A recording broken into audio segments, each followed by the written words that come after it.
actuales tensiones. Y última clave, Banco Central Europeo ha registrado pérdidas millonarias de más de 1.600 millones de euros en 2022. Enseguida vemos un gráfico, pero ha tenido que usar su provisión de emergencia para cubrir estas pérdidas en medio de la subida de tipos de interés. En concreto, lo que ha hecho ha sido utilizar 1.627 millones de sus provisiones para riesgos financieros para equilibrar el resultado contable.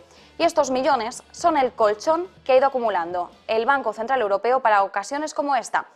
Y, de hecho, pues este es el colchón que ha estado utilizando el Banco Central Europeo, un colchón que ha ido acumulando a lo largo de los últimos años hasta el punto de que, bueno, pues hoy ha tenido que utilizar una pequeña parte, como decimos.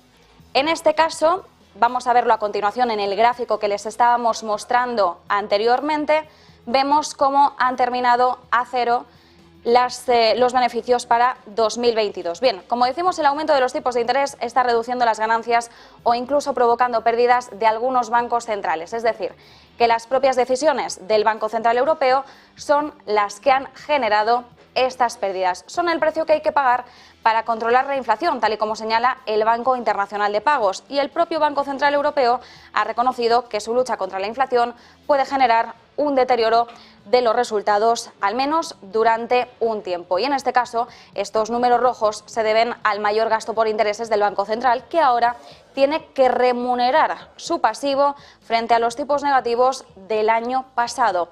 El Banco Central Europeo ha comenzado a remunerar toda la liquidez y otros pasivos que los bancos acumulan en el Banco Central, mientras que los intereses que genera la deuda que mantiene en balance no ha sido suficiente para amortiguar los golpes.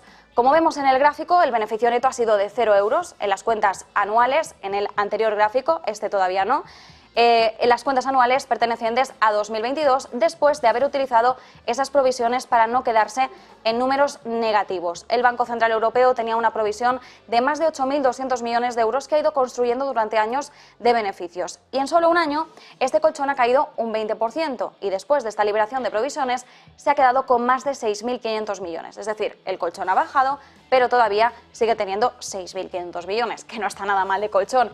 Se calcula que todavía hay colchón suficiente para amortiguar otros 5 años de pérdidas similares a las que ha registrado este 2022. Así que el Banco Central Europeo tiene margen de maniobra antes de tener que pedir un rescate a los gobiernos de la eurozona. Así que por el momento la situación no es preocupante y además estas pérdidas no afectan directamente a la capacidad de los bancos centrales para operar con eficacia. Los bancos centrales deben ser juzgados por si cumplen o no con sus mandatos, pero es interesante observar estas cifras y mantenerlas vigiladas. Pérdida histórica por parte del Banco Central Europeo, más de 1.600 millones de euros.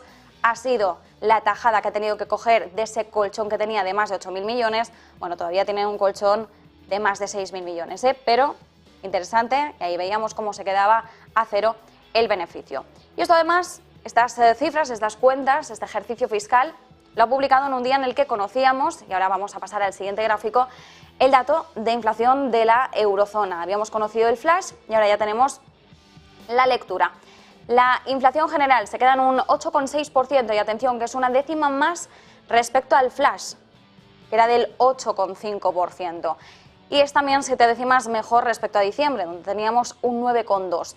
En el caso de la subyacente, ojo, porque seguimos viendo presiones, y esto desde luego también va a presionar, y nunca mejor dicho, al Banco Central Europeo. La subyacente no cesa, la subyacente sigue en récord y es más, escala una décima al 5,3%. Veníamos de un 5,2% tanto en el flash como en diciembre, así que atención porque al Banco Central Europeo se le está atragantando la inflación, sobre todo en la subyacente, y veremos por qué en medio de las subidas de tipos lo que podemos esperar por parte del organismo que preside Christine Lagarde es que este 2023 pueda afrontar más pérdidas como ya ocurrió en 2022. Así que nosotros nos quedamos con esa referencia.